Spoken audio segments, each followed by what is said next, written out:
अमर शेख.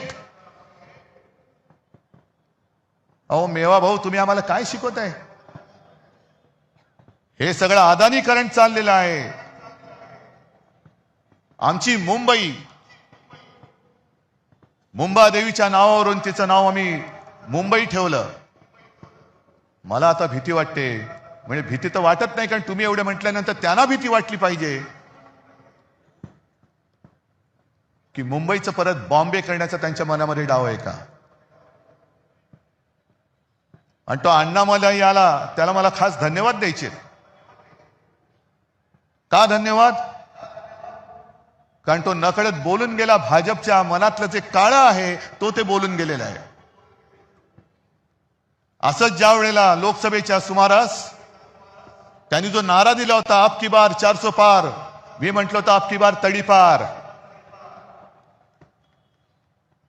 आणि त्यांच्याच खासदारांनी बिंग फोडलं होतं की 400 पार का? कारण आम्हाला संविधान बदलायचंय. संविधान का बदलायचंय? तर एका साध्या मराठी माणसाने लिहिलेलं ते संविधान. यानं तर देवाने पाठवले, पण एक साधा माणूस संविधान लिहितो आणि त्या संविधानाच्या आधारावरती देश चालतो, असं काय शक्य आहे?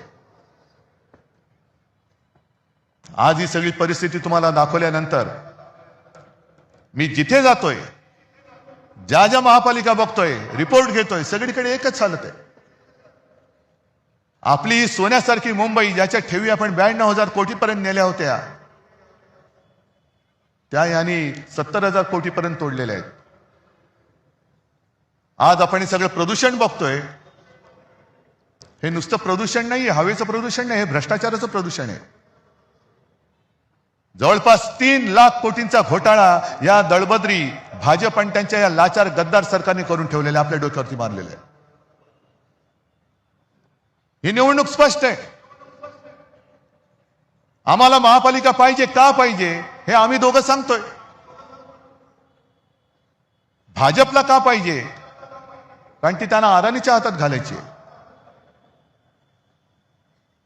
हा एक मुद्दा झाल्यानंतर 25 वर्षामध्ये शिवसेनेने केलेली कामं आणि गेल्या फक्त 4 वर्षामध्ये यांनी धुवून टाकलेली मुंबई, हे फक्त समोर ठेवा. आणि मी ज्यांना मराठीबद्दल प्रेम तर सगळ्यांना आहेच, पण जो असाच एक मतदार आहे त्यांनी प्रश्न विचारायला पाहिजे की हे खरं आहे की हे खरं आहे. आज संपूर्ण मुंबई 90% खोदून ठेवलेली आहे. म्हणजे एक ते पर्यावरण तज्ञ आहेत, केस भट मला वाटतं त्यांचं नाव, त्यांनी सांगितलं दिल्ली ही व्हेंटिलेटरवर आहे,